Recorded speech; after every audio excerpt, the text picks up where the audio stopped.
वरना वापस जाना हो। हॉस्पिटल पैटर्न पे भू कानून लागू हो, लागू हो, लागू हो।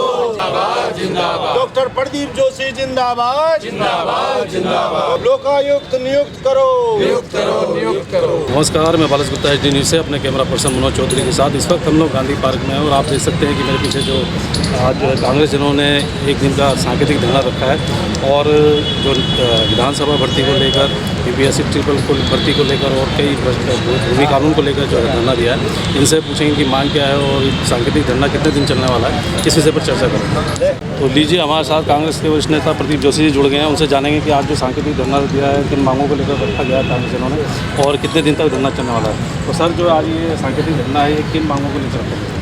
देखिए, आज जो सांकेतिक धरना है इसमें प्रमुख 3 मांगे हैं। पूरे प्रदेश में जिस तरह से भ्रष्टाचार व्याप्त है उसे रोकने का एक ही तरीका है लोकायुक्त कानून को लागू करना। और लोकायुक्त कानून बीजेपी सरकार ने पिछली बार वादा किया था 100 दिन में लाने का, लेकिन उसे सेलेक्ट कमेटी में भेज के खुद ही विधानसभा में लेकर आया और खुद ही उसे जो है प्रवर्तन समिति को भेज दिया। ये षड्यंत्र किया बीजेपी ने। अगर आज लोकायुक्त होता तो जो बड़े बड़े मगरमच्छ हैं, बड़े बड़े मंत्री हैं, अफसर हैं, वो जेल में होते। दूसरी हमारी मांग है कि जिस तरह से पूरे प्रदेश में ज़मीनों को खुर्द किया जा रहा है, उसके लिए हिमाचल की तर्ज पे एक सख्त भू कानून लागू होना चाहिए। अब 1 साल से समिति बनी हुई थी, उसने अपनी रिपोर्ट सौंपी है, लेकिन उस रिपोर्ट से हम संतुष्ट नहीं हैं। जो हमारी मांगे हैं, हम सरकार ने कहा है कि वो हमें दें, हम उन्हें देंगे। लेकिन जो पिछले त्रिवेंद्र रावत की सरकार में जब संशोधन किए गए थे, उससे आज तक जितनी ज़मीनों की खरीद फरोख्त हुई है या खुर्द हुई है, उसकी सरकार जांच कराए, तब दूध का दूध और पानी का पानी हो। और तीसरी मांग हमारी ये है कि जो SSSC की परीक्षा में जिस तरह से STF की जांच है और पूरे कई प्रदेशों में अभियुक्त पकड़े जा रहे हैं, यूपी में पकड़े गए, उन पर इनाम भी रखा है, तो STF इस जांच को करने में समर्थ नहीं है। STF कभी भी प्रदेश सरकार की मंशा से अलग नहीं जा सकती, इसलिए सुप्रीम कोर्ट के जज की निगरानी में CBI की जांच की मांग हो, ये हमारी तीसरी मांग है। मुख्यमंत्री जी का कहना है जो STF अपनी जाँच कर रही है और जो भी दोषी हैं उनको सजा देंगे, इस पर आपका क्या कहना है? नहीं, मुख्यमंत्री तो कह रहे हैं, लेकिन STF कभी भी अपने मुखियाओं की जांच कैसे कर सकती है, उन्हें अरेस्ट कैसे कर सकती है? वो प्रदेश की एजेंसी है, प्रदेश के मुखिया जिसे चाहेंगे उसके खिलाफ कार्रवाई करेगी, जिसे वो नहीं चाहेंगे कार्रवाई नहीं करेगी। तो किसी का भी विश्वास कैसे हो सकता है? और भाजपा की सरकार तो जगह जगह CBI और ED सब प्रदेशों में भेजती है, तो यहाँ तो विपक्ष मांग कर रहा है कि CBI भेजिए। CBI भी केंद्र की एजेंसी है, वहाँ भी बीजेपी की सरकार है, तो हमें बिल्कुल भरोसा नहीं है STF की इम्पार्शल जांच पे। CBI की जांच, और वो भी सुप्रीम कोर्ट के जज की निगरानी। जैसे जांच की प्रक्रिया चलती है, लेकिन इस दौरान जो वैकेंसियाँ अभी भरी जानी थी, वो जो अभ्यर्थी थे वो भी रुक गए हैं, इस विषय में क्या करेंगे? देखिए, ये बड़ा कॉम्प्लिकेटेड इशू है, इसमें तो सरकार को ही हल निकालना पड़ेगा, क्योंकि सबकी ये मंशा है कि जो योग्य अभ्यर्थी हैं उनका नुकसान ना हो। तो ये प्रेसिपिटेशन तो सरकार को करना पड़ेगा, उसे कोई ना कोई मैकेनिज्म निकालना होगा कि परीक्षाएं रद्द होने के साथ साथ जो योग्य ईमानदार उम्मीदवार थे या परीक्षार्थी थे उनका नुकसान ना हो। ऐसे में परीक्षार्थियों का भविष्य अधर में लटक गया? नहीं, परीक्षार्थियों का भविष्य तो अधर में लटकेगा ही। जब इतनी बड़ी धांधली पाई जाएगी, इसी के लिए तो प्रदेश सरकार जिम्मेदार है। वो समय रहते अगर धांधली रोकती, उसके लोग हाकम सिंह जैसों की मदद ना करते, तो ये स्थिति नहीं आती। तो इसका जवाब तो प्रदेश सरकार को देना होगा। हम तो यही मांग करेंगे कि आप कोई मैकेनिज्म निकालिए जिससे प्रदेश के योग्य अभ्यर्थियों का भी नुकसान ना हो परीक्षाएं रद्द होने से। उनके लिए कोई ना कोई हल सरकार को निकालना होगा, क्योंकि ये सरकार की गलती है, जवाबदेही उनकी है। नहीं, अगर CBI जांच भी चलती है तो तब तक तो जो भर्तियाँ ये होनी थी, और जहाँ के उत्तराखंड के जो युवा बोलना चाहते हो तो वैसे ही रह जाएंगे तो। लेकिन उस आधार पे जिस परीक्षा में इतनी धांधली पाई गई, उसे CBI की इंक्वायरी को बना तो नहीं किया जा सकता ना।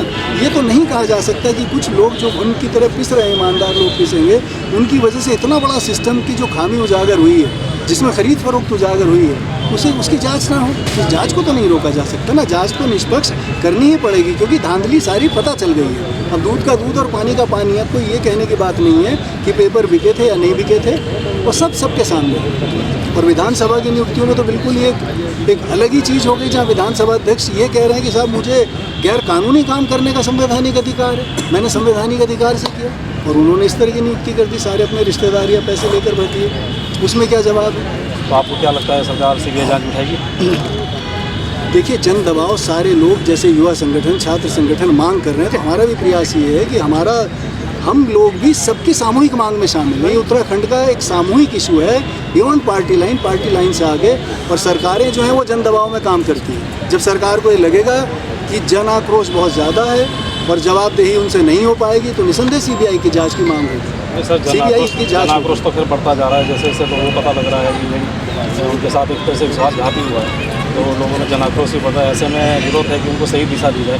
तो कांग्रेस का आगामी जो रणनीति क्या रहेगी? देखिए, कांग्रेस जो है एज ए कांग्रेस, भुवन कापड़ी ने इस मामले को विधानसभा में उठाया और उसी से जांच यहाँ तक पहुँची है। भुवन कापड़ी हीरो बन के हो रहे हैं युवाओं के। करण महारा ने साफ कह दिया प्रदेश अध्यक्ष ने कि साहब कुंजवाल हो या अग्रवाल हो, जो भ्रष्ट है उसे सजा दें। कांग्रेस की इस समय नीति साफ है। जहाँ तक हम लोग विचार विभाग वालों का मामला है, हम लोग भी कांग्रेस के बाकी संगठनों की तरह या बाकी छात्र संगठनों की तरह जो मांग कर रहे हैं, उन्हें उनके समर्थन में उन्हें सपोर्ट देते हुए एक सामूहिक मांग के लिए सबके साथ।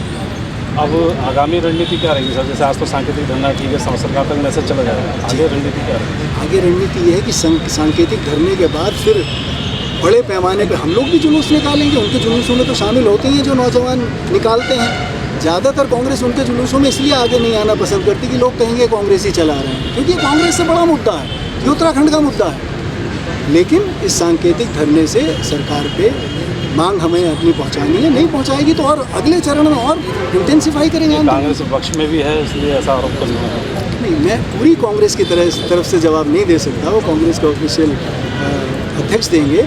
लेकिन कांग्रेस के एक संगठन के रूप में और एक उत्तराखंड के जिम्मेदार नागरिक के रूप में हम लोग बैठे हैं। हमारे साथ बहुत सारे लोग ऐसे भी हैं जो उतना ज़्यादा कांग्रेस के हिसाब से नहीं, लेकिन जिम्मेदार नागरिक के तौर पे ये मांग राजनीतिक चीज़ों से ऊपर है। तो अभी आपने हमारे साथ जो कांग्रेस के वरिष्ठ नेता हैं प्रदीप जोशी जी को सुना, जिनका कहना है कि जो भर्ती घोटाला वगैरह हुआ है, इस पर एसटीएफ की जांच की बजाय सीबीआई जांच हो और सरकार जल्द से जल्द सीबीआई जांच करे, ताकि जो यहाँ के युवा हैं जिनके साथ अन्याय हुआ है उनको न्याय मिल सके। भर्ती घोटाला जो है पारदर्शी होना चाहिए, जो परीक्षा हुई है 2 रद्द कर दोबारा होनी चाहिए और जो यहाँ के युवा उनको रोजगार मिल सके। इतना बड़ा घोटाला है कि कुछ लोगों के साथ समस्या जरूर होगी, लेकिन कम से कम लोगों के साथ हो पाए वो कम से कम हो, ये सरकार की जिम्मेदारी है। इसका मैकेनिज्म अगर हम होते तो हम सरकार में निकालते। हम सरकार को सुझाव देंगे, सुझाव दे सकते हैं, लेकिन वो उन्हें खुद भी उनके पास जो एक्सपर्ट है उससे वो कोई ना कोई मैकेनिज्म निकालेंगे कि नुकसान कम से कम हो एक ईमानदार अभ्यर्थी। सर, एसडीओ से बात करने के लिए बहुत